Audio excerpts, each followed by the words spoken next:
भारतानं T20चा world cup जिंकला, त्यानंतर महाराष्ट्रातले 4 खेळाडू, त्याच्यामध्ये आपला कॅप्टन होता मुख्यमंत्री एकनाथराव शिंदेनी त्यांचा मोठा सोहळा आपल्या विधान भवनामध्ये आयोजित केला.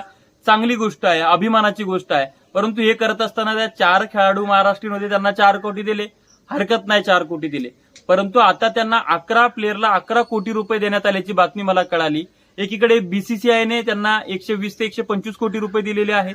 आयसीसीनं जो वर्ल्ड कप भारतानं जिंकला म्हणून त्यांनी त्या ठिकाणी 20-22 करोड रुपये दिलेले आहेत. आता महाराष्ट्रानं 11 कोटी रुपये दिलेले आहेत आणि या प्लेअरना खेळण्याचं मानधन ते वेगळं मिळतंय, यांना भत्ता तो वेगळा मिळतोय.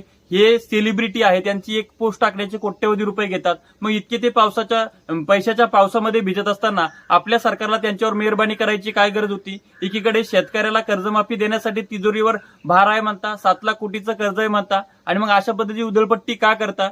डिटेल ज्ञानेश्वर खरात पाटील युट्यूबला बोललोय, त्या ठिकाणी बघा.